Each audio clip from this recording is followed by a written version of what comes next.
This is the Black Powder Podcast, coming at you live and direct.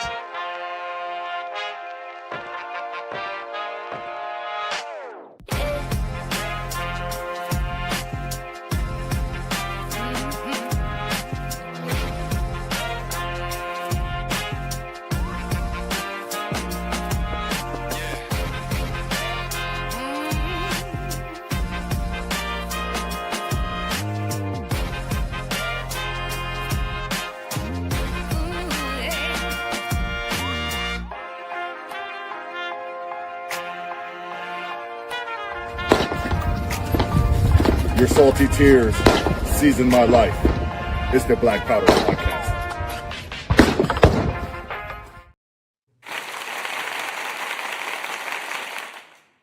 And we are live. This is the Black Powder Podcast, the only real libertarian podcast that you can't hear me? Tub, we can hear you. Yeah. Don't interrupt my grand introduction again. Tub. Tub. I think this is 2 weeks in a row he did that. Yeah. I can't hear you. We can hear you. We can hear you. Yeah. Go out. Come back in. Go out. There we go. All right. While Tub is Hold on. He does this every He does this every We have to give him a double boo. All right, Yeah. man. Like I was saying, All right. This is the Black Powder Podcast, the only real libertarian podcast that has ever existed before I was rudely interrupted by my DEI hire. I am Marcus Matthews, the only real libertarian and chairman of the Wu-Tang Clan Libertarian Caucus. Tonight, as usual, I am joined by my partner, Eric Parker. Eric Parker.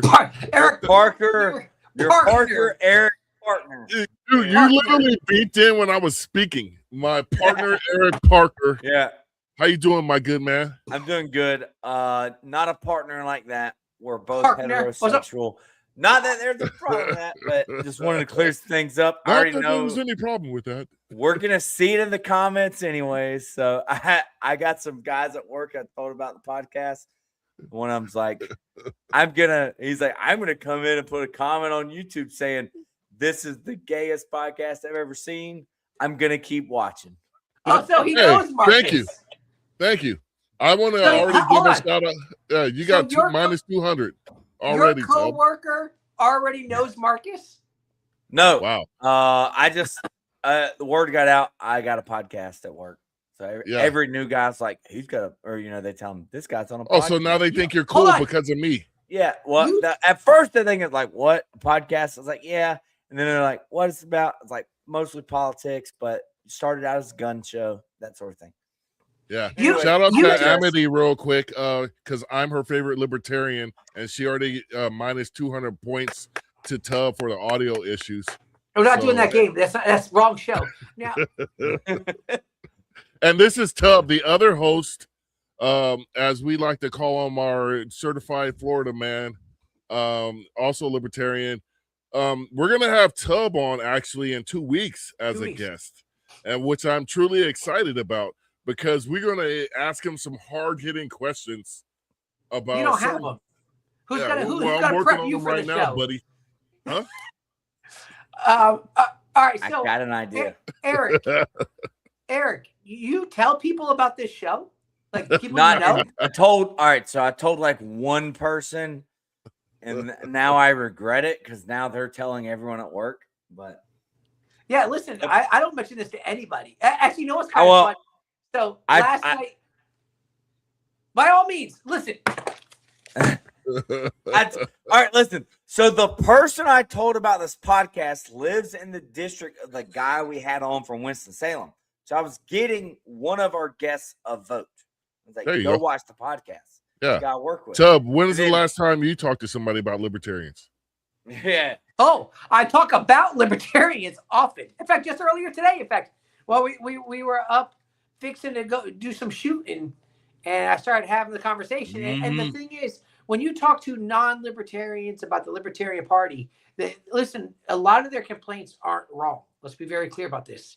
And what this one in particular was mentioning about is how the people that we put up as candidates, like especially presidential level candidates, Usually.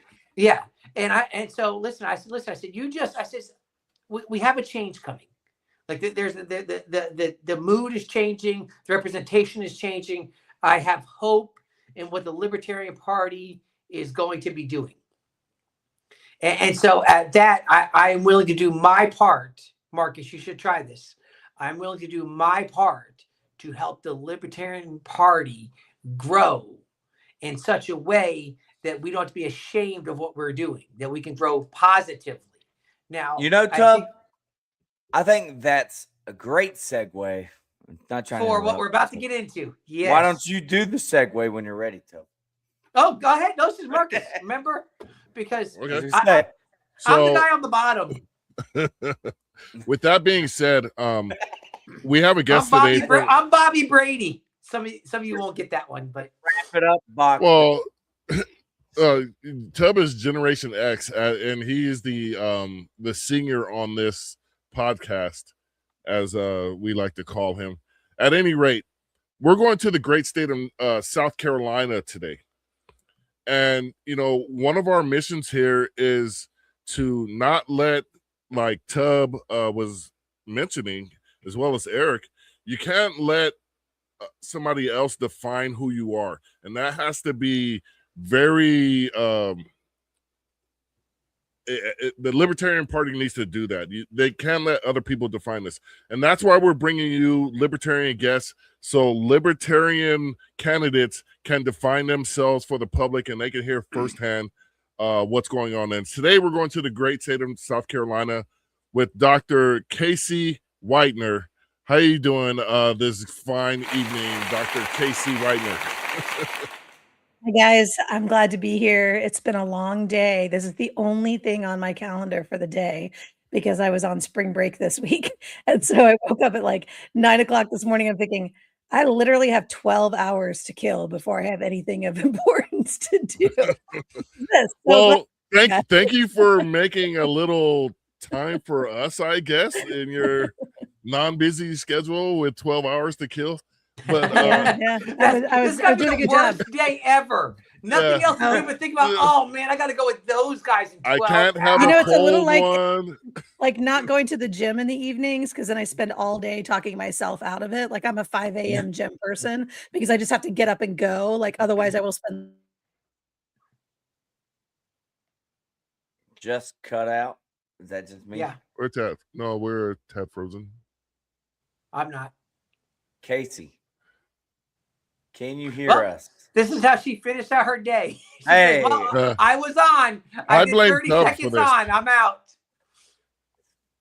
I completely blame Tub. Why Well, she can't you hear know us? what? I'm just kidding. I'm just kidding. One thing I did want to say is I didn't mention Kasie. If you can still hear us, go ahead and take yourself out and come back in. But she's running for Senate in the state of South Carolina. We're gonna do her partial intro now until she could get back. You might have to kick her out. And what if she's just still ranting? She's doing. Oh, there we go. Well, there she kicked herself out. Okay, so she's running for can do Senate. that? Like, We could just dip. We can just kick watch. I'm doing it right now. No. Okay, bye. Hey, can we get Marcus out? Where's that button? Wow. Yeah, how do we do? Is there a dump Marcus button on here somewhere? That's messed up. So that's messed up. she has a tough race in the state of. Here she comes. Yeah, no. Hey, how's it going? There we go. Can I tell you the ultimate Joe Buck to be like, I waited all day for this, and then to have the Wi-Fi. What a punchline. Yeah. So I was just saying you're running for Senate in the state of South Carolina. Yes. It's a tough race. Why don't you go ahead and tell us about yourself and whatnot? Yeah, so thank you again, guys. Glad to be here. I'm Kasie Whitener. I teach entrepreneurship at the University of South Carolina. I've got a couple of published novels. I'm also a morning radio show host here in Columbia. I do that 4 mornings a week. And then on Saturdays, we have a show about writing. So me and my buddy get together and talk about novels. I have a PhD in organization and management, so they get to call me Dr. Whitener at school, but I don't do much throwing that doctor around.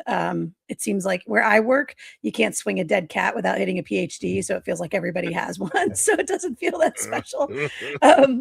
But yeah, we've been in Columbia since about 2012. And when I moved here is when I joined the Libertarian Party of South Carolina. So SCLP.org is that website, and got connected with the Midlands Libertarians and a couple of the guys who've been in the party for a long time. And I've been voting Libertarian since the early 2000s. And we can get into that if you guys want to talk about how I got there. But then once we moved here and I was looking for friends and trying to, assimilate here in Columbia is when I really got involved in the party. I was the state chair for a couple of years. I've been the Richland County chair for a few years. I've been to the last 4 conventions. Orlando was my first one, and went to Reno, went to Washington, D.C. So I guess the last 3 conventions, and then I'll be up at Grand Rapids. So just kind of being active in the group. And then I guess the biggest reason I'm running for Senate is that the national debt is an existential threat and nobody is talking about it. And it's starting to get a little bit more traction now. Rand Paul and Thomas Massie are talking a little about it a little bit more, but the appetite for spending in Washington is the reason everything is so expensive. And the 2 parties just keep blaming each other when it's a together problem. So we just have to get rid of the duopoly. We got to get them out of there. We got to get people who are willing to go in and actually start cutting things and stop the spending. So that's my primary issue. And when I think about where do you solve that, you solve it in the House of Representatives or you solve it at the Senate. If I were to get into the House of Representatives, it's only a 2-year term. So you spend most of your time campaigning to get reelected. And that can be a really big uphill battle for libertarian candidates. So I thought if I go to the Senate instead, that gives me 6 years to create some coalitions, really get some traction, really do some really good work. So that's why I chose the U.S. Senate. And about 6 years ago, a friend of mine in the party, Victor, said to me, we need to get Lindsey Graham out of office. What would you think of running against him in 2026? And so 6 years ago, I sat down with my husband and my daughter and I said, hey, we should do this. And so we've been planning for it. We launched the campaign a year ago on my birthday in Kasie, South Carolina. There's actually a town called Kasie, South Carolina. And the campaign is Kasie, South Carolina. And that's what we've been doing for the last year, is going around and get to know people a little bit better and trying to put forward a positive message of we don't have to live this way. So there you go. That's it. That's awesome. And thank you. I would like to ask the question you kind of alluded to. Said you joined the South Carolina Libertarian Party in 2012, but were you registered as a Libertarian before then? And if not, can you tell people about how you realized you philosophically were a Libertarian, if that's using that appropriately? And then whenever politically you became a Libertarian and registered Libertarian? I know that's kind of a 3-part question. Yeah, so a little bit like you, I'm a recovering Republican. I campaigned for Jack Kemp back in 1996 and was part of the John McCain crowd in the 2000 era. When he came to South Carolina, they just ran him out. It was awful the way they talked about him and the way they treated him. They were really very ugly. And by they, I mean the Republicans were very ugly to John McCain. And like now, fast forward, I can see he was a war hawk. Like he was problematic, right? But at the time, he's a Naval Academy grad. My dad's a Naval Academy grad. Like I just was like big time pro John McCain. So about that same time, like 2000, I'm thinking this is wrong. This is broken. The Republican Party is broken. And a friend of mine said, well, really, where your thoughts are, your values, your ideas, you really sound more libertarian. And I had never heard of the libertarians before. And there used to be a website that was just libertarian.org. It was not affiliated with the party. It was just about the concept of being libertarian. And I went on it, I read it, the entire thing. And I was like, oh my gosh, yes, this is exactly all the things I believe. So what do I need to do about this? And that's when I started seeing candidates showing up on ballots. But then we moved from Charlotte down to Easley. We lived there for a few years. It wasn't until we moved to Columbia that I actually like sought out the party and reached out and said, hey, let me, I want to be part of this and join these folks. So just voting libertarian and kind of watching libertarianism for the first few years. Yep. That's kind of how it starts for a lot of people. And I'm sure you're aware, a lot of us became, or at least me, the Ron Paul revolution. And I stayed Republican because of Ron Paul, because of Rand Paul. But then in 2020, I was like, all right, this party's not getting closer to liberty. It's getting further away. You just did it maybe 20 years before me. Well, and a big part of that is the corporate machinery that runs the Democrats and the Republicans, as we all kind of know. Like, it's about raising money, it's about hiring people, it's about paid operatives. Like, the idea that they spend millions, billions of dollars on campaigns is obscene. I mean, the amount of money that went into not getting Kamala Harris elected is outrageous. Everything from media buys to consultants and when I first registered with the FEC, the consultants were reaching out to me trying to pitch me their services, right? And I had one lady that pitched me her services for $3,500 a month. And they were going to tell me where to go. They were going to write all of my speeches. I was not going to have to do anything on social media. They were going to do it all for me for $3,500 a month. And I was like, where am I going to get $3,500? And she goes, well, it's just one. What did she say? It's just one max donor per month. And I was like, I don't have any max donors, like just one per month. And that would just go right in your pocket. Like, that's not even $3,500 toward my media buys and $3,500 toward buying signs and buying stickers. Like, that was $3,500 just right in that lady's pocket. And I was like, that's insane. That is crazy. But then she said something else that actually I was like, yeah, you're fired. She said, campaigning isn't what people think it is. It's not easy and it's not fun. And I was like, well, I don't expect it to be easy, but I don't do anything if it's not fun. So you can just, you can just take off right now. Like, I'm going to have a good time with this. I'm going to enjoy meeting my fellow South Carolinians. I'm going to enjoy going all over my state. And you can't make this miserable for me. You just can't. Yeah. And I love that perspective, and Tub can relate to this, being a former candidate, actually twice, because he ran for me too. Governor. And me no, too. You haven't done it yet, Marcus. You haven't done it yet. I'm giving you a yet. Like, Tubbs, he's running for mayor of his garage. Yeah, I'm saying HOA president. I'm the chairman of the Wu-Tang caucus of the Libertarian Party. I'm the only member of. I was elected. Yeah. I actually met Tubb running for office. Tubb and I probably, joined the Libertarian Party and then decided to run for office. But you get my point. Like, I made a lot of relationships when I decided to run for office. Lifelong relationships, unless Tubb starts spitting me off. We'll see. Oh, yeah, we'll see. We'll see how the show goes. But and others outside of Tubb, people from other political affiliations. We've had some of them on this podcast. You know what I mean? Like, people outside of the Libertarian Party, and it's all because I decided to run for office. So, just try to have fun.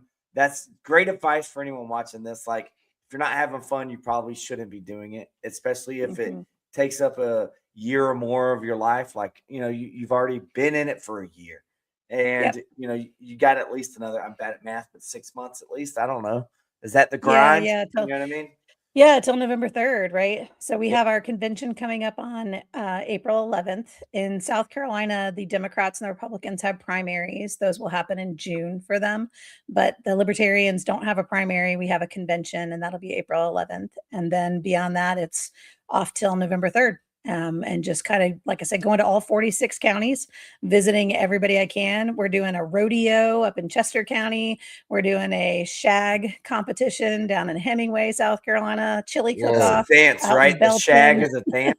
Yeah. Okay. Yeah. I was like, clarity. I need clarity on that. What's the shag party? It's a dance. It's a dance. It's a dance. Sorry, Marcus. Okay. You got to remember, if you're a Gen Xer, you got to remember there was a cheesy teen movie in the 80s called Shag, and it was about the dance in South Carolina, and it was basically like the 80s version of Where the Boys Are, where these 4 girls all go out to the beach and they all have these different experiences all around this shag competition. So anyway, it's a dance. The 90s may have sullied my memory.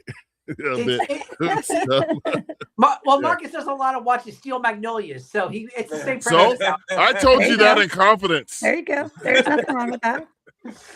All right. So first off, let me just mention this. So you mentioned about being in Easley. Now, remember I mentioned to you beforehand about how that's where all of my wife's family lives, is all in Easley. They're all right in there.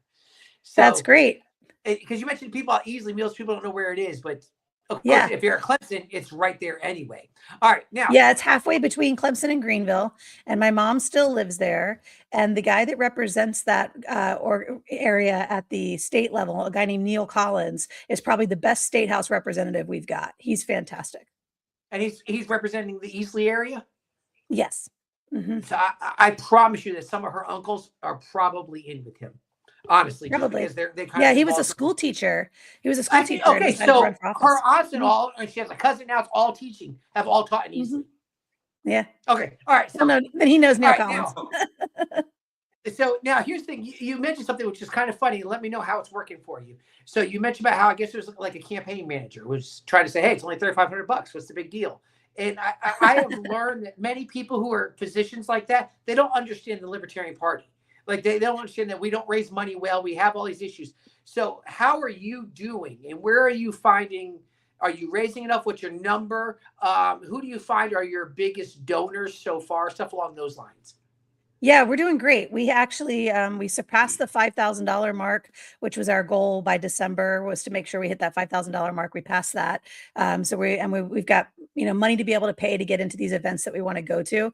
I have a campaign manager. She's a volunteer, and our commitment is to put our finances on the website and show what money's coming in and what money's going out. So we don't have the page up yet, but that's the plan, is to have that transparency on the website so people can see.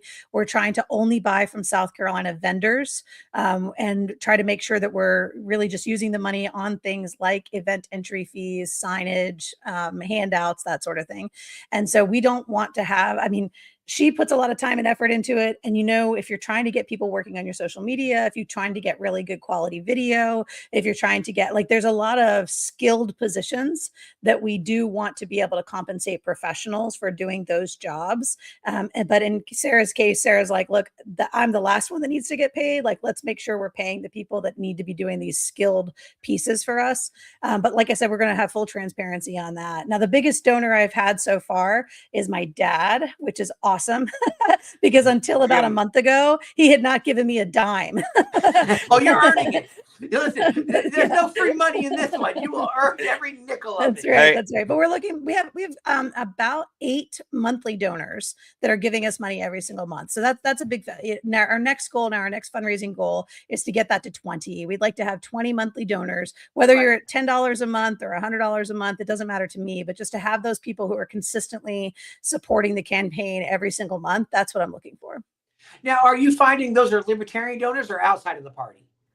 There are both. They're both. Okay. Yeah. I've got the 2 biggest monthly donors that I have. One is in the party and very active in the party. And the other one is married to somebody in the party, but she's not active at all. And we have the link posted right here if you're watching. So you can click on that. And if you want to help out a libertarian, not if you want to help out a libertarian, and give 5, 10, 15, 20 bucks, whatever you can give at this point right now. And then say you did it, and we're going to give you this massive shout out where everybody's going to know you're cool while we're live and everybody's watching. So Let go us ahead know and in the comments if you went to the donor box and you gave to Kasie's campaign. Let us know live in the comments. We'll share your comment here so everybody can see it. Word. Love that, guys. Thank you. Yeah. What is your ballot access? What do you have to do for ballot access? So the Libertarians have ballot access right now, which is part of, as long as the party is organized and we follow the rules. So we have to organize our counties every 2 years. So we do that. We make sure that we've got county leads. We're organized in, I think, 26 of the 46 counties. So we make sure that we've got the counties reorganized. We file our paperwork every 2 years and all that. So we've got ballot access. Now, do you have to pay or anything to actually be on the ballot? Really? No, because we don't have a primary, so we don't have to pay filing fees. Man, and we thought Florida was pretty good. Do you have signatures or you just file the paperwork? We just file the paperwork. As a matter of fact, awesome. On March 17th, we're all going to show up at the same time at the Elections Commission and file together and take pictures and everything. So you'll see some of that on social media. South Carolina on March 17th. sounds like they're way easier than Florida. For real. There's a bill right now. There is a bill in the General Assembly right now that plans to levy filing fees. And right now it's stalled in committee, but they bring it up every session. And this year it looks like, so I'll be honest with you, if all of us go and file, and we're looking to have, I think we have 36 candidates so far. So we're pretty excited about the slate for South Carolina. But if we go on in our filing period from March 15th to March 30th, and we put up a number of candidates, I have a feeling this bill will pass. And in 2028, we'll have to pay filing fees because they're basically, even though we don't get a primary, they're trying to charge all of us to pay for the primaries. They're going to make it more difficult. That's a load of horse plop. Yeah. Yeah. So it's likely. now that you have your campaign together, you've got some money in there. What are your issues? What are you trying to tell the people of South Carolina as far as why they should vote for you because you're going to do X, Y, and Z? Yeah, the most important thing is the national debt. So I'm talking a lot about the national debt and specifically the two biggest drivers of the national debt. The reason it's growing is because of Social Security and Medicare. I know you guys know this, but these are uncapped programs where they are sliding with income and sliding with cost of living. So those payouts are being made, not necessarily the Social Security benefits aren't necessarily what you paid in, you get back. You're getting a stipend that's based on cost of living, right? So this is a Ponzi scheme and it's unsustainable. On the Medicare side, it's medical insurance, which distorts the medical market. Anytime government gets into any industry, it distorts the market. And that's what it's done with Medicare. And this is offering health insurance for retired individuals because they tied health insurance to employment way back in the day. So we've got to decouple health insurance from employment, break those two apart, and we got to decouple health insurance from health care and work on some primary care, right? The direct physician's care kind of stuff, those entrepreneurial things to try to fix this healthcare scenario we have. But ultimately, we have to get out of the business of providing health insurance for anybody, really, from a government perspective. So those two things are the biggest things. And I think that we don't hear anybody talking about it because geriatric voters are, clutching their purses and freaking out because we're going to kill Medicare, we're going to kill Social Security. So how do you have a rational conversation about what does the future look like here and how do we sunset both of these programs so that we don't drive ourselves completely into the poorhouse? And that's most of the conversations I'm having is can't be afraid to have that conversation. We have to talk about it because it's not going to go away. The problem's not going to go away unless we fix it. So, now, when you go ahead, Tub. You go ahead. So, all right. So you brought up two things. One is the national debt, and how are people receiving it there? Because a lot of times people don't care that, like, to them, the national debt doesn't factor into their life. They all care. Everybody I talk to, everybody I have said the national debt is what I'm about. They're all like, their eyes get big and they go, yes, thank God. I think people know that we owe a lot of money. And anytime you owe a lot of money, you just feel it in the back of your brain all the time. Right. And it's just like a monkey on everybody's back. And I think that we've been desensitized to it. We've been told it's not that big a deal. You remember all the Biden era stuff where it was like, well, we owe that money to ourselves, so it doesn't really matter. Like, economics, like that's not true. You're killing me with that. So I think like there have been a lot of spin around it. And I mentioned the people that came out of the woodwork to talk to me when I filed with the FEC. One of them said the national debt was not a problem and that nobody cared about that and I should find a different issue. And I was like, okay, watch me. And I did what entrepreneurs do, which is called customer discovery. And all from March to December, all we did was go around talking to people and talking about the debt, and to a one, everybody cares. They don't know what to do about it. They understand it's huge. They recognize that it is part of the reason why everything is so expensive. And so they're seeing it, like they feel it. But everybody says, like, if we could get rid of that debt, we'd be so much better off. Nobody wants to leave that to their children and their grandchildren. We all feel that responsibility. Well, all of us except for our elected officials who don't care, obviously. And then you mentioned about separating the healthcare. Now you understand that that's somewhat of an uphill battle only because we've all been trained, like you said, we've all been trained that goes with our job. I remember growing up, my dad used to always say, if you can get a job with insurance benefits, it's like 30-year pay. And he's like, he put that into us. Like, that's an understanding. So you said that, hey, we got to get this separated, but what is the practical way? Like, what are you offering to say, hey, here's how we can separate this? Yeah, we've got to be able to create a free market for health insurance. So I don't understand why we can't bundle our health insurance with our car insurance and our homeowners insurance. So we've got to kind of lower those barriers to entry so that other insurers can get into the space. But on top of that, I think the bigger thing is to take the insurance out of the conversation. Like, we should have insurance for catastrophic things, right? Like you do for your home, for your car, right? We don't need to have insurance to pay for our oil changes or for our tires getting rotated rotated, right? Like we use insurance for if we've had a car accident. So I think we need to move healthcare in that direction too. So I really like the idea of direct primary care where we let the physicians run their business. I've talked to some guys over the weekend that have a subscription model where people pay a certain amount every month and they get a certain amount of healthcare access every month. So I think that's a viable model, but there's a lot of things in different states. There's a lot of rules and regulations, of course, that were put in place by insurance companies that are barriers. They're put up specifically to distort the markets. So we got to go through and we got to figure out how do you do that at the federal level. The biggest thing is to sunset Medicare, right? Like how do we get out of the business altogether? And that should give an indication to the industry that things are changing here. So that would be the first thing is to like, let's go. And but the other part too, I would say, and this is not my idea, all of these are coming to me from like people who this is what they study, this is what they work on. So I go and try to educate myself talking to them. And there's this gal, Romina, who has a Substack where all she does is write about the national debt. So she had this idea about putting together these nonpartisan commissions, which we did back when we were trying to go and close a bunch of bases. They called them BRACs. They were the base relocation and closure groups. The BRACs, exactly. So if we could do something like that too, where you could take the political risk out of the conversation and just put a BRAC together that's going to say, okay, let's work on Social Security and all of these suggestions that come forward, we will adopt them. And the same with Medicare. Okay, we've got to fix this. How do we fix this? Let's put together a BRAC and get those recommendations, and then we'll make some choices from there. And it's funny because, like, as you're talking about, like, in my mind, even when I'm asking these questions, I'm so used to dealing with people at the state level. And we're like, okay, now I got to remember, okay, now you're federal. So that changes things. Let me ask you this real quick, then we'll let Marcus go.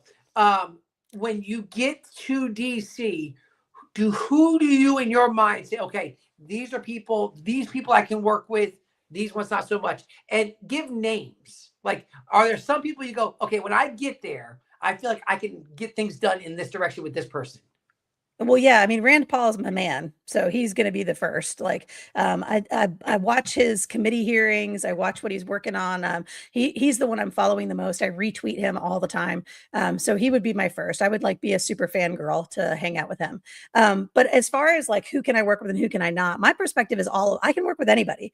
I can work with anybody. We can find common ground on anything, as long as we start with the first principle of things have got to change. We cannot keep doing what we've been doing. And so if I'm coming up against somebody that's just like, well, this is how it is, and this is, this works for me and my constituents love it, I'm going to be like, all right, pass. But if I'm talking to somebody who's like, yeah, this is a real issue, I think we should do something about it. And we can have differing views as to how to fix it, but at least they acknowledge it's a problem. Yeah, we can work together. Yeah, I'll let Eric go first, and then I'll jump in with the next. And I was just thinking back to the healthcare problem, and then you mentioned Rand Paul, and he's mentioned this, so you probably already know it since you follow him. But this idea of like healthcare tied to the employer, I've touched on that, but he's got this membership plan. It's like you should be able to buy your health insurance through Costco or Sam's Club. You know what I mean? It's a large enough group of people, like an employer, to pay a membership fee. It's almost like primary care, but membership.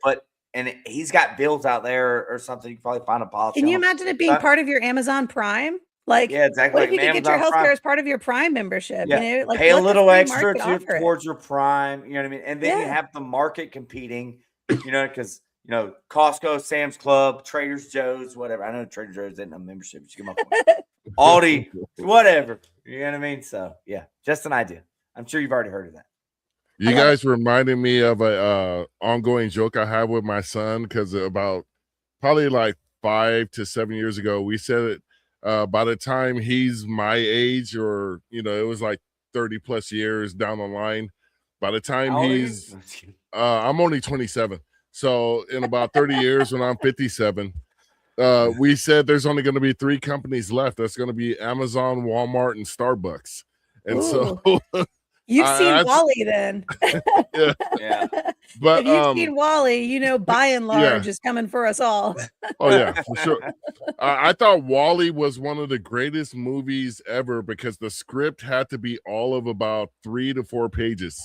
Right. And how they sold that to a major studio was amazing, because I was like, this is all going to be like graphics and images. Yep. Talking wise, it's nothing. But this is what I wanted to ask you.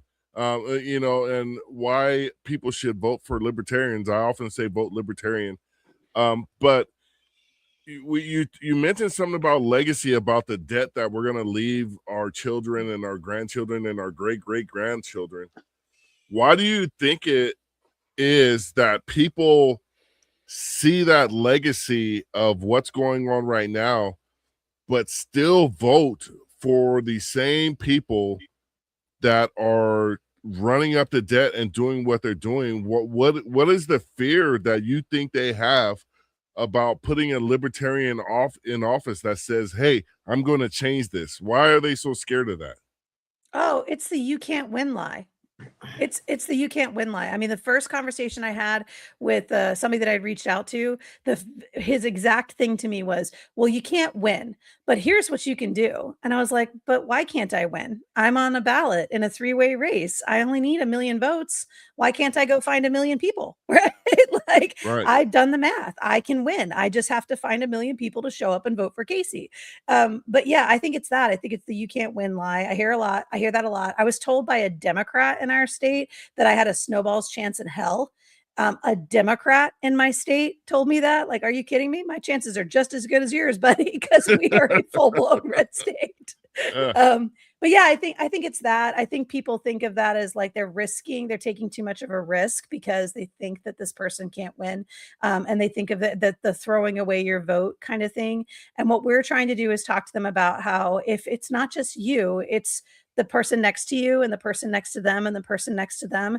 And if you can create a community around this idea and they start to see that other people believe in this same thing, then they'll participate and they'll come forward. I don't think that they see their candidate or their party is to blame. I think that they always think it's the other party. Yeah, like I'm sorry, but that's exactly what it is. Everybody thinks my guy's okay. They need to change their guy. Well, except in South Carolina. Nobody in South Carolina thinks our guy is okay. But you are right. You're right. He's not okay.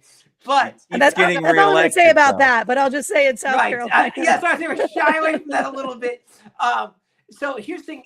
So many people, like Eric will know, even when we were running, people would come up and one in particular, hey, but I like libertarians. I like what they believe, but you guys don't have a chance to win. I said, if all these people who said, I like what you believe, but you don't have a chance to win, would actually vote, do something different and vote libertarian, you'd be surprised about how much stuff we actually could win if people would get off of everybody else needs to change. We're okay. And I think we have to overcome that's the other message, though. But that's the other message too, Tub, is I don't need for them to be libertarian. I just want them to vote libertarian. You see what I'm saying? Like, there's a difference there, because if we're starting to talk about this as a club, and are you like me? And do we all believe the exact same things? And are we the same tribe? Like, that's when people start to go, well, I just don't jive with, like, a guy asked me, the primary care guy on Saturday, he was like, so are you one of those libertarians that thinks that all drugs should be legal and that prostitution should be legal? And I was like, well, I mean, yes. And I'm not going to Congress to make prostitution legal. Like, that's not so I think that there's this weird sort of like purity test thing where it's like, well, I don't agree with everything you say. I'm like, you don't agree with everything the Republicans do. So why is there a problem here? So yeah, that's a challenge. Earlier today, I was having a talk with a gentleman about it, and he says, listen, he goes, well, what it is he was talking about how the Republicans used to always be the ones that wouldn't spend. He said, so that's what kept him away from the Democrat Party, because the Democrat Party would spend and spend and spend. And so I said, well, hang on, how are those Republicans doing with spending? Well, I said, exactly. So now it seems like your only real best bet now is to go libertarian. Because they're the ones who are willing to look out for our money, and the other two have already proven, but you still can't get them out of that mindset. And so, like, I'll tell you right now, and Eric knows when I was running here, when we were running up here, I'll tell you right now, I still tell people, I don't care if you don't change your party. I tell people, I don't care. Stay in your party. Vote libertarian when the time comes. When you have those candidates, vote for libertarian. And If of course, you party see leaders one of like, us on your "Come ballot, shut up. We Mhm. want money and we need people in the parties." And that, let me ask you a question. So what actually part of the conversation from earlier today was, and it's now we're talking about the presidential level, but you'll see it, you got a statewide race, and, Mhm. they go, you can't raise the money. You Mhm. can't raise the money to be effective in what you're trying to do. And that's a real Yeah. problem. So what is Yeah. your way to kind of get around that a little bit? Yeah, we have two. I'm going to say this, and then I'm going to think about it later and go, should I have told people this? So we have two strategies. The first don't. is we have a very specific budget number that we're trying to hit, and that budget number is very modest. It's very Okay. modest. We're at like about $100,000 is kind of what we're Okay. looking for. Okay, we would love $1 million because $1 per vote would be great, but we think we can make this work on about 100 grand. Okay. And then the second piece of that is, and we're not going to waste your money. We're going to be very transparent about how the money came in and what we spent it on. We're going to, South Carolina vendors, South Carolina events, we're putting the money back into the community by using, $250 to go to the rodeo, these kinds of things, right? Then the other piece of this is these campaigns that are spending a crazy amount of money, call it what it is. It's a crazy amount of money. Lindsey Graham has a $16 million war chest, and the leading Democrat, one of her strategists told me that they plan to raise $30 million. That's insane. Why do you need $30 million if you only need 1 million votes? Like, what is wrong with that's a crazy amount of money. And there's not any reason for you to be paying people to go door knocking. If you have a good message, people will show up for you. You shouldn't have to pay people to run county offices, right? Like, we're just going to go visit all these counties and show up to parties they're already having. You know what I mean? You shouldn't have to pay for big events with audio and visual and all this other garbage that you're having to spend a lot of money on. Again, show up where the people are and talk to them face to face. So our strategy is really just to call them out for wasting a ton of money. Do you have any idea how much good you could be doing with that money if you weren't filling the pockets of political operatives and paying people to do stuff they should be willing to do for free? Like, we marched in a parade on Sunday at a St. Patrick's Day, and one of the other statewide, well, they're a federal candidate, but they're not statewide. One of the other candidates, an incumbent, walked a few positions ahead of us, and he had like 35 people with him. And I was like, how many of those people do you think are getting paid? And all of us are like, they're all getting paid. They're all getting paid. If there's 35 people walking in this parade with him, they're all being paid to be there. And when we got to the end of the parade cycle, he and one person were standing there watching the rest of the parade, and everybody else had left. You know why? Because they were getting paid to walk. They weren't getting paid to be there to support. You see what I'm saying? Like, that's outrageous. But you see a lot of the fact that people will jump from party to party just to work on a campaign. Like, they don't care about the beliefs or anything like that. It's just, where am I going to get paid from? And unfortunately, that's the model we're at. And that's our uphill battle as libertarians. Like, it's we hate the system, but unfortunately, sometimes we got to work within that same system that we very much hate. And the money that's in politics the thing, though. is an example of it. If we can't win in that system, we need a blue ocean strategy. We need to do things differently. We have to do things that they're not doing. We have to go places where they're not going. We have to see the things that they take for granted. We need to value. Like, that's the critical piece there. I don't know if anybody's ever read Blue Ocean Strategy, but you guys know I teach business. So if you just go and Google Blue Ocean Strategy, you'll find it. It's how Southwest Airlines won. It's how Yellowtail made wine accessible for regular people, right? It's Blue Ocean Strategy is a proven way to get out in front of your competitors. Now, eventually they're going to follow us into the marketplace. We know that eventually they're going to flood it behind us, but we only need till November 3rd. This entrepreneurial venture, this campaign, has a stop date of November 3rd. And on November 3rd, we're done, right? So we don't necessarily need it, but our plan is to not do it their way. We can't. We would just be wasting everybody's money and time. So we're doing it our own way. It's kind of Larry Sharp model. Okay. Well, and I was just going to say, like, my strategy, and I didn't win, was to do it everywhere that they're not doing, but also try to sneak into where they are if it didn't cost me money. You got kicked out all the time. I got kicked out, but I would go to Republican club meetings all the time. And hand my stuff out till they kicked me out. Or he went everywhere. He went everywhere. I went to Ron DeSantis speaking engagements and passed my stuff out outside the Republican headquarters. You know what I mean? So, but that didn't that costed me the price of a palm card. You know what I mean? And the willingness to be trespassed. But that was it. You know what I mean? So. Well, we I'm need the just name saying. recognition. Eventually, we're going to have to invest in traditional media. I mean, we know that. The only way to get on the debate stage is to spend a certain amount of money with the Post and Courier. They run all of the media in South Carolina. They're the ones who sponsor the debates. So we know that we're going to have to spend money on that kind of thing. So there are places that but that's part of the budget, right?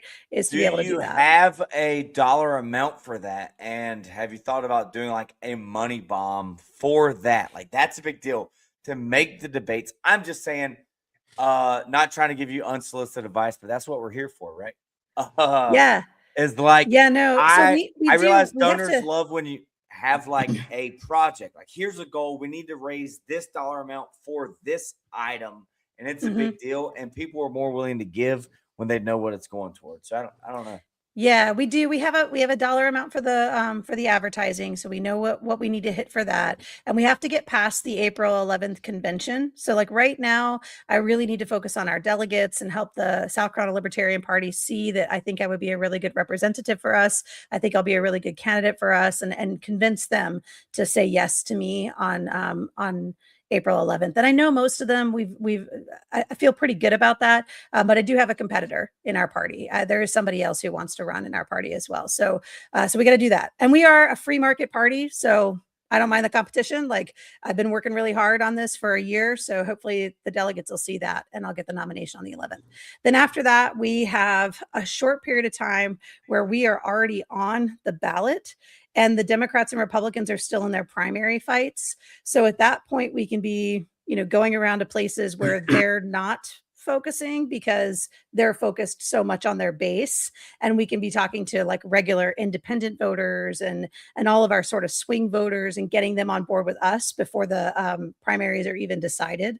And then after the primaries get decided and we know who our competitors are going to be, that's the first big bomb, which is like, okay, it's a three-way race. It's these two and me. Here's what we need. Let's get this thing off the ground. So that'll be probably their June 15th, I think, or so is when their primaries are. So it'll be toward the end of June. But then, yeah, it'll be crazy pants by that point. Yeah, then it's just work. Mm-hmm. Your comment or statement about it being the delegates deciding the candidates. A lot of people think that's a controversial model. Some libertarians like the idea of keeping our party elections non-taxpayer funded within the convention model. Some like a hybrid. How do you feel about it? And are you excited about convention, that sort of thing? And how much time have you had to spend to convince delegates that you're the best candidate? I love convention. We actually had our state convention in November, and I got to be a sponsor and had my pop-up and met a bunch of people. And I mean, they knew me because I was state chair, but we did have some new delegates that were there that I hadn't met before. So I was glad to be there, glad to put my money into the South Carolina Libertarian Party so that they could host a really great convention. That was a good use of some of our early campaign funds. And then since then, I've been going and visiting with them. So Horry County is out at Myrtle Beach. It's the fastest growing metropolitan area in the nation. So we've been out there a couple of times. We've done some events with the Horry County Libertarian Party. They also have most of the delegates. We've been to Greenville. We were there for a Christmas party back in December. We'll get back up there before the convention as well. Greenville has the second largest number of delegates. So we'll make sure we get up there and hang out with them. And we've been down to the Low Country. They have a tri-county meeting. So I got to attend one of their tri-county meetings. So that's kind of the way I'm doing it, is going and visiting with the organized counties at their actual county meeting when they were already planning to be there. And then I go and be there too. I'm not asking to speak or anything like that. I'm just shaking hands and observing and just making myself available to them. And that's been pretty effective. Awesome. I love the idea of convention, though. I got to tell you, I think, as a matter of fact, I hate the idea of primaries. I do think that when you have a convention, you have people who are knowledgeable about what your party stands for. They're knowledgeable about the process, and they're choosing somebody they think is going to represent the party well. And I think that that's the right thing to do. When we think about the primaries in South Carolina, we have open primaries. Oh, What I love about open primaries is that we have a lot of it. I mean, 46% of Americans consider themselves to be independent. So an open primary means that you can participate in either one, right? You can't do both, but you could do either one. And you could, you can weigh in as they're selecting who their candidates are going to be. But the primaries usually still get your hardcore voters out. And so really the candidates have to play totally to their base, and they have to say outrageous, crazy things like, and then you end up with this like primary slate of candidates that are just, I mean, they're not great. They're just not great. Primaries are not great. So I think we should go back to the convention model personally. Gotcha. Right. Okay. So I wanted to right. pivot to current events real quick, because as a member of the Senate, you would have a say. Obviously, you'd be on committees and whatnot.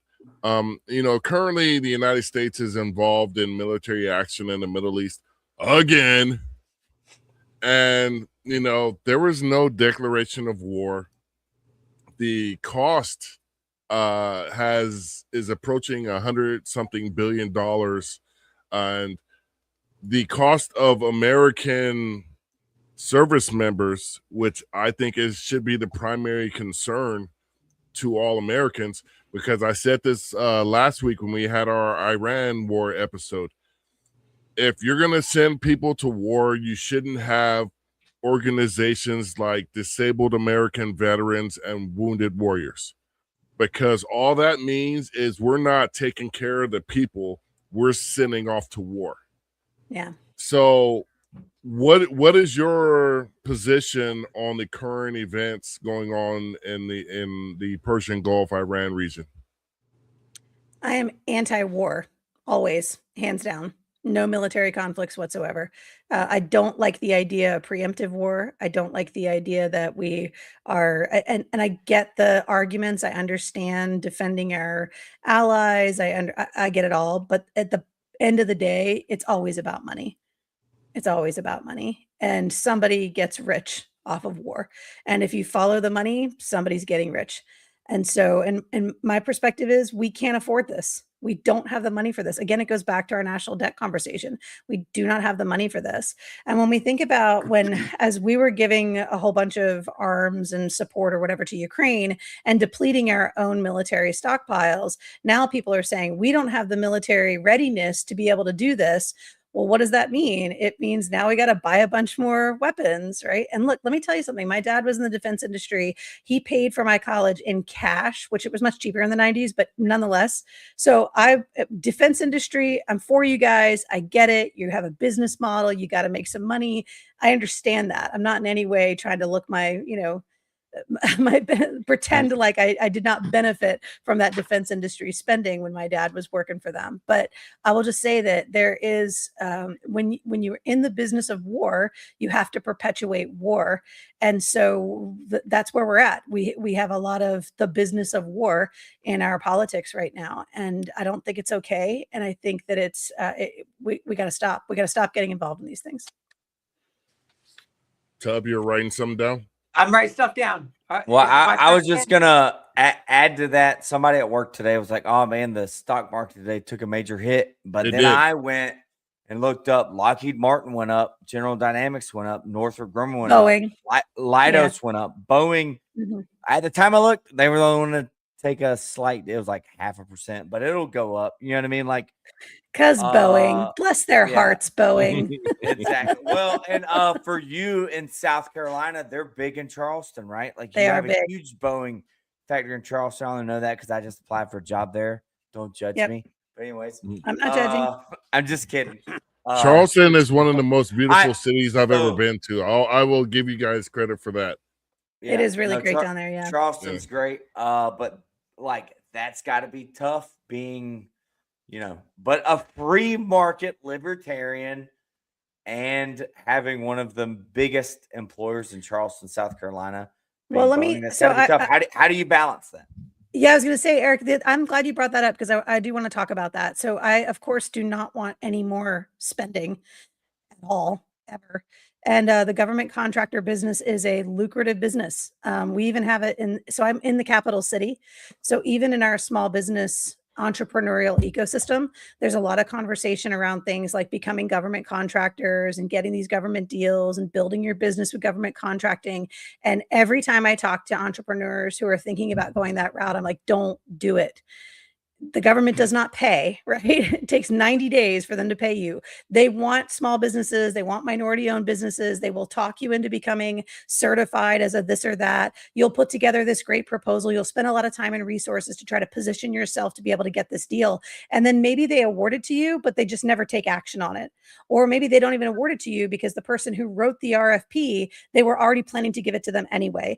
It is the biggest grift in the federal government is government contracting. And the grift is from the bottom to the top. Everybody is grifting the money out of the government out of money by selling their services to the government. And it's in every position. I think if you guys are probably like me, like nobody's sad to see the Department of Education go because let's be honest, all they were doing was passing through.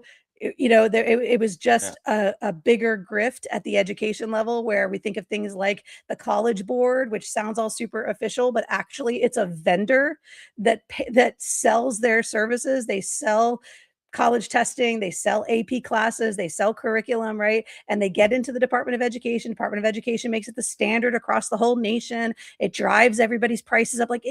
It's a grift. And anytime our government tries to do something, they hire vendors to do it. And every time they hire vendors, they get grifted, like every time. So my thing is, you can build a business. If you're creating value, if you're creating something that people want, you can create value, you can make money. You do not have to sell to the government to make money. So in a business like a Boeing, right, or some of these big government contractors that we have in South Carolina, if you're worried that losing your government contract means you're going to lose your business, you need to diversify your business. Like that's the bottom line there, because we can't continue to pay for all this stuff we're doing. We just don't have the money. Our national debt is an existential threat. It is the biggest national security threat we're facing. And any company out there that's overcharging our government needs to know that they're part of the problem. Yeah. Sorry, I got soapbox. No, that was awesome. Get back That's up a great there. snip, yeah. Get back on the horse. You need Great, to Fran. snip that. Yeah, Hey, snip that and put have that in your clip. people clip that. That they're directly, discussed an issue that people within your state could and should be facing. Real quick, I just want to get your goals: 1 million votes. I looked up party registration statistics for the state of South Carolina. Excuse me. Total registered voters currently, if this is up to date, 3.5 million. This says 1.4 Democrats, 1.7 Republicans, 356,000 other /independent. It doesn't break it down to libertarian votes, but I imagine you're not, with those numbers, obviously you're not going to win if only libertarians vote for you, right? No, we absolutely we have to siphon off. I noticed on your website. Go ahead. It was 1.4 million people showed up to the last midterm. Two things have changed. The first thing is that we've grown. So we have a lot more registered voters now than we did the last time. And then, of course, the state of things since the last midterm election, the last 4 years have been really rough. So I think we're going to see a higher voter turnout. So if 1.5 million showed up like they did last time, we need 880,000 to win in a three-way race. But if more show up, then we need 1 million. So we're going to those 1 million votes. There are people who would have voted Republican, but they won't if a particular candidate wins the primary. They would stay home rather than vote for a Democrat. So we want to bring those folks in. And then we've got a lot of folks that are, they lean Democrat, maybe they're registered Democrat, but they're frustrated with the brand problems that the Democratic Party has. They're very frustrated with what happened with Biden and Harris and all that. They're disillusioned, and they believe a Democrat can't win in South Carolina because, spoiler, they can't. And so, so they're looking for another opportunity as well. So I think we can get the voters we need from those two disaffected groups. We just have to get them to show up. Yeah. Sweet. Tub, as we move towards wrapping this up, you have your final questions and comments? Am I? Yes, I do. Okay.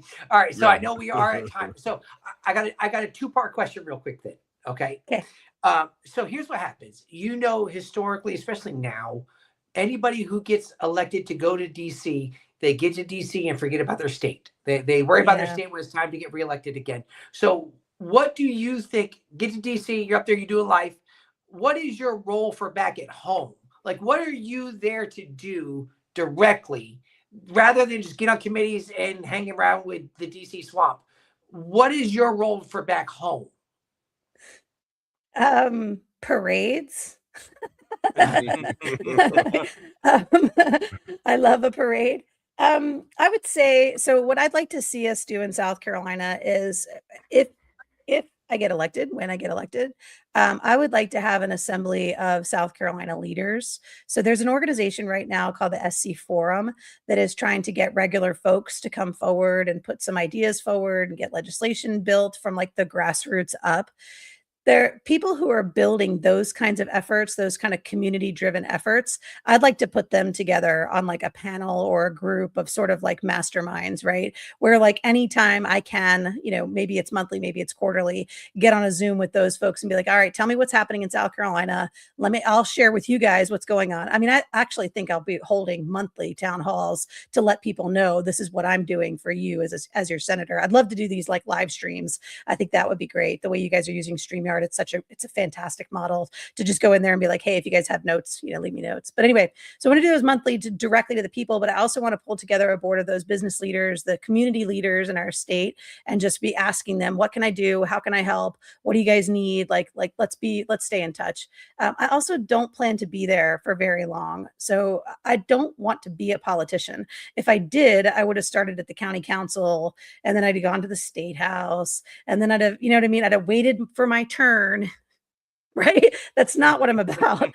I want to go fix the national debt. So like, let's do that. Let's go fix the national debt and address this Social Security, Medicare fiasco that we have going on. And then I'm just going to come home. I mean, I have a job, right? So I'll just come home, maybe go back to teaching, maybe go work for a think tank. I don't know. But like, I don't expect to be there for very long. All right. So part 2 real quick, and then I know we're running out of time. All right. So now you say you'll have these things, you have these town halls, you'll have these live stream conversations, stuff along those lines. Yeah. What happens when, okay, we all sit in the same area, the 4 of us here, we agree with you about the deficit. We agree with you on that. We agree with you on war. Okay. Mhm. Now, what happens when in your calls back home and your town forums and stuff like that, and they're saying, hey, listen, I don't care about that debt. And I believe that we need to be fighting Iran. And the overwhelming amount of people say, hey, we need this war. What do you do at that point when you head back to DC and you go, wait a minute, I hate this idea, but my people say they want this. What do you do? Yeah, that's a really hard question. And I got to tell you, I don't know. I would really struggle with that. But more than likely, I would say, okay, I need to see the evidence. I need to understand why you think this matters. If you can convince me, if you can change my mind, it's really hard to decide I want to go to war. It's really hard to justify preemptive strikes. I mean, are we glad that Venezuela now has an opportunity to lead itself? I mean, sure, but should we just be storming other people's countries and taking their leaders out of their beds? No, right? No. No. So, ultimately But in the the thing Senate, is, I'm sorry, but when you go back home, you don't just represent libertarians who agree with you, unfortunately. And this is what we all deal. Like, this is a real problem for libertarians because whether it's local, it can be city council or Senate, it's the same issue. And I know what I believe, and I think I know what is best, but we represent people. And if the people, because right now, there are a lot of Republicans right now who are think this is the greatest thing that's been happening is to go after Iran. We're not going to get into it any further because we don't have that kind of time. But it's a real issue. And I think that what happens is we would complain the other way. They go up to DC and they don't seem to care about anything that we want to say. We fuss about that. You know what I'm saying? They're not listening to the people. What happens when the people say it's bad ideas? It's a horrible idea, but you're there only to represent people. And I know you kind of answer like, hey, it's a tough one. But I think that, so I would say this. I would say my decision making would be based on, obviously philosophically, right? Obviously my personal connections, my faith. I mean, these kinds of things, right? These are the things that drive me from that perspective. When people make decisions that go against their moral fiber, it's because they want to get reelected. And if the price of getting it right means I don't get reelected, I'm going to be okay with that. I'm going to get it right. I don't think we need to be in war. And the other part of that is if it is really good for the country and everybody else thinks it's really good for the country, I'm only one voice out of 100 in the Senate. So as much as I stand there and go, I'm not for this, I'm not for this, I'm not for this, I could very well be outvoted by 99 other people who think it's the right thing for the country to do. And then I could come home and South Carolina should say, they'll go, well, your little I'm not for this didn't work anyway. So whatever case, right? But being reelected is not my primary goal. My primary goal is to go and address the national debt. Let's work on that. Let's fix the problem. And if everything I'm doing is focused on that, I think I'll be representing this people of South Carolina pretty well. Awesome. Sweet. Eric. Yeah, no, Kasie, it's been a pleasure meeting you. I'm happy to be neighbors with you. I'm north in North Carolina, but South Carolina is a great state. I love your passion for libertarianism, your Thank you. activism within the Libertarian Party, your history within it.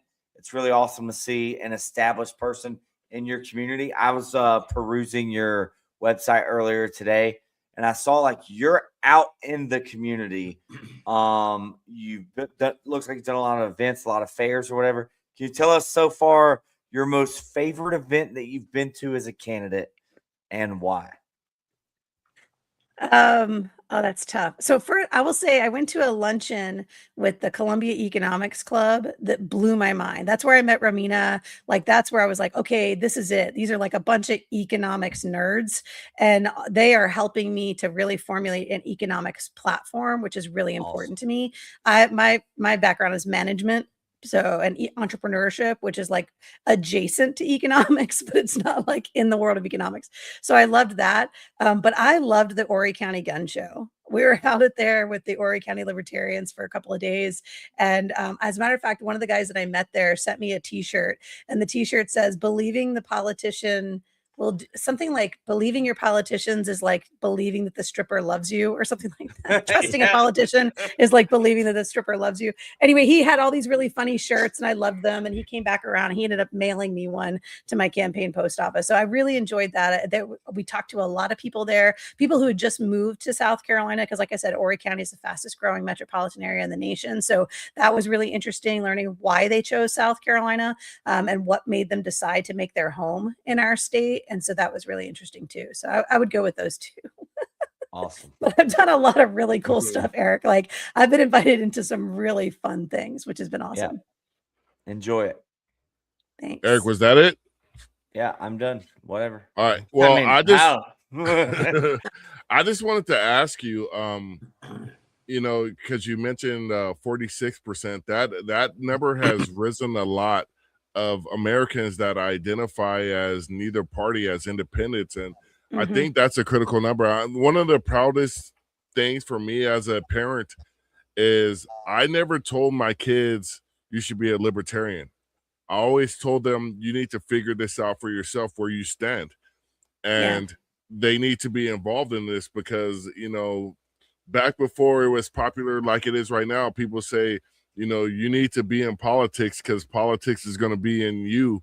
And, it may not be the way you want it to be in you. But both of them registered as independents. So how do you think you should, how would you approach that independent American and sell them on Dr. Whitener's candidacy?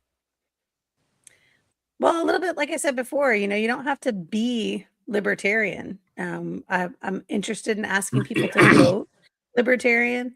I think that for an independent voter, if their issue is the national debt and they believe that I can do something about it, then I'm the candidate for them. If their issue is something like restricting gun laws, if their issue is something like stronger drug laws, if their issue is taking I don't know. If it's any other issue, I may not be the right candidate for them. So for me, the independents, I always wonder if they are somebody that is just tired of the duopoly, and that's part of the reason they're independent. A lot of times people are independent because they don't want to vote for Republican or Democrat, but that's the only candidates they've been given. And so I really just want to understand, why are they independent? And then, is there a specific issue that we align on? Or do you match up with 5 of my 6 or 6 of my 10? Are you about 70% libertarian? Are you about 80%? So I would guess that would be the thing. And a lot of the independent voters I talk to, it is that they're just sick of the duopoly. They're like, anything is better than what we currently have. Like, I get that a lot, where people are like, you've got my vote. And I'm like, you don't even know me. Like, all I said is like, I'm Kasie, I'm running for US Senate. They're like, you've got my vote. And I'm like, really? Well, thank you. I'll take it. I won't even say anymore because I don't want to ruin it. You could always tell them like, hey, just vote for me for 1 term. If I don't do a good enough job, you can go back then to kick me for out. the other 2. Exactly. 100%. Okay. Yeah. And it's only a 6-year commitment, right? So if I get up there and I'm just mucking it all up, by all means, y'all get me out of there. Yeah. Tub, you had something else? Oh, no, just real quick. It's the idea that they might only agree with you about 20%. But if that 20% is big enough for them, that's all you need. You know what I'm saying? That we can. How many people agree with 20% of what Democrats and Republicans do? I don't think you're going to find 3 Americans in a row that will say yes to that question. Yeah.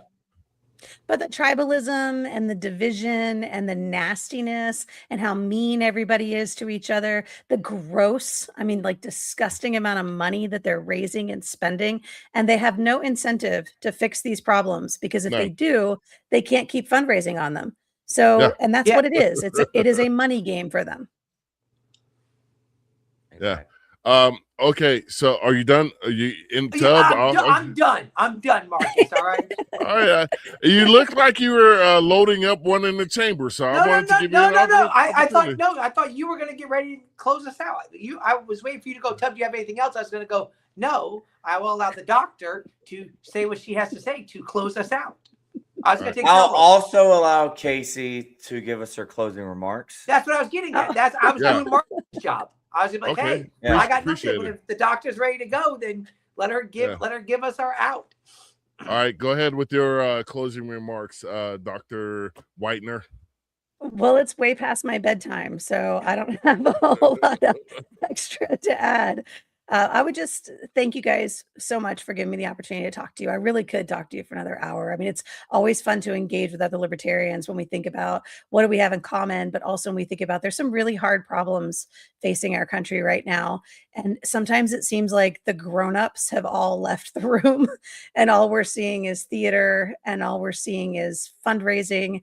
If you are getting fundraising messages to your phone via text message by a dozen different candidates, then recognize the game.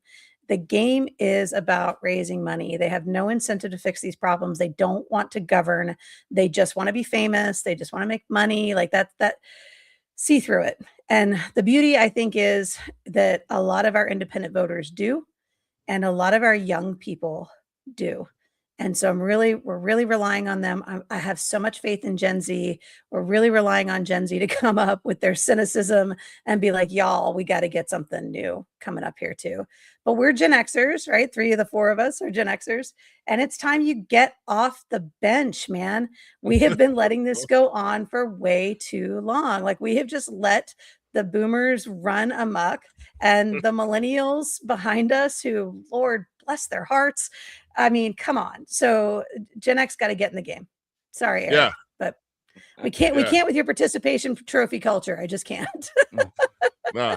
See, that's the thing. Gen X, we're the Wu-Tang Clan, the Smiths, Duran Duran. Oh, Smiths. You did not the Smiths. I love it. Yeah, we're those people. We need to step up. Tub is a boomer. And so I'm younger than you. He's not a boomer. Tub closer to me than you, Marcus. No, I'm just kidding. Not quite. Yeah. Painful. All right, so I love it. Dr. Kasie, how can people we got your website posted here, but how can people reach you and get your social media and all that good stuff? And yeah, that's it. It's And at volunteer. Kasie SC. All the socials are at Kasie SC. We're going to start launching some really fun social media campaigns where we're highlighting kick-ass South Carolinians that are doing really cool stuff. So looking forward to that campaign coming online here in the next few weeks. Really trying to bring people together on all of those platforms. So we're on Twitch and X and TikTok and Instagram and Facebook, and Lord, it's exhausting. But we're building a bunch of really good content to go out there. But more than anything, I'm blogging.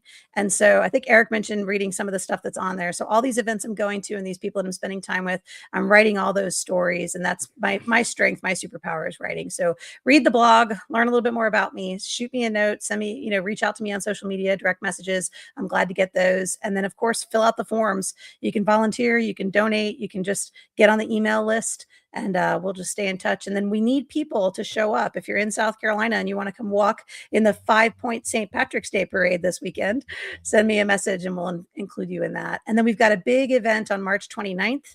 That's my birthday. It's going to be Kasie Day in Kasie, South Carolina, at Steel Hands Brewing. So if anybody wants to come out for that as well, that'll be a big fundraising day for us. Steel Hands Brewing, yeah. Yeah, that's the part Eric worked up the most about. Which brewery was that? What? I just wrote down March 29th brewery. March 29th. It's a Sunday. It's a Sunday from 1 to 4. Yeah, you want to do a little afternoon outdoor day drinking on a Sunday. What town is that in? Where at? It's in Kasie, CaYce. Kasie. Awesome. CaYce. Yeah, I failed to mention that she is a craft beer fan, and that's where she stole my libertarian heart. That's what got me involved in politics. And I actually told her that story, Eric, about how you became a libertarian because of the COVID lockdown and where you were working. So before you came on, it's a damn shame. Well, sad news. There was a Still Hands here in Greensboro, and they just closed last week. But I applied for a job there and had an interview. I didn't get the job, but anyways. Well, I digress. That's why they closed down.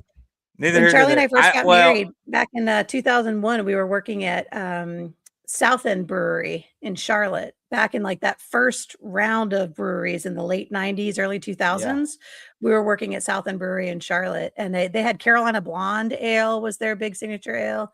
So yeah, we've been brewery people for a long time. We had to wait for the trend to come back around, right? Because they all went down, but now they've all coming back around again. Yeah, I miss when Eric had his ponytail and man bun. It was a mullet. He had a mullet. That's the closest I got was a mullet. Anyway, I don't think you're allowed to brew beer without one, are you? Exactly. Casey, this was such a blast. Thank you for coming on the podcast. I had a lot of fun. Thanks, guys. I appreciate y'all. Tub, are you going to say thank you? Thank you, Marcus. Oh, not you. Oh, not me. To you. Yes. Thank you for coming on. And listen. We can all appreciate a good craft beer. Let's be very clear with this. That's right. Yeah. All right. And so actually, when we were running here, I actually did a number of events at local craft breweries because we had a ton of them here in Jacksonville. So that was the same thing. They'll come out, hang out for a little while, spend a little time, talk, get the word out. Listen. So here's what we want. This is the official callback for you. Okay. So in office or out of office, we want you to come back. Okay. And when you come back, it's lessons learned. We we truly believe that we can always learn from the ones who've went and done something. Marcus, you can miss that episode. So it's a kind of, because here's the thing is the way that we will move forward as the Libertarian Party is to pass on what we've learned so that the next ones maybe can do something different. So we will have you back, preferably as a senator. Okay. I would love that. But if not, come back anyway. And let's go over these type of things that at some point you'd be surprised how much you can pass off to somebody who maybe is getting ready to run in your same area. Sure. My plan is to write a book. And so I'll be back to stump for that and get you guys to sell copies of the book. Yeah. Are you going to be in Grand Rapids? Are you guys going to Michigan? I'm going. Some of us. Yeah, Tub is. I'm not sure if I am. So I'm you'll be able to meet Tub. I'm not going to go as a delegate, but I might go. I don't know. Well, your official invitation to hang out with me. Let's have a beer. I would love it. Sweet. That's awesome. All right. So with that being said, we want to thank everybody who watched, listened, and thank the Libertarian Party, National Party for sharing. Thank everybody who shared this today. I ask that those who watch this also share. We have her website up. KasieSouthCarolina.com. There's a donate button there. Please, whatever you can give, $5, $10, $15, $20. Put your money where your memes are, is like what we like to say here, because you can't just be based on social media and not based in the actual reality of life where the duopoly is screwing us all over. And with that being said, this is the Black Powder Podcast. As we always end this podcast, live free or die. Die. This is the Black Powder Podcast, coming at you live and direct.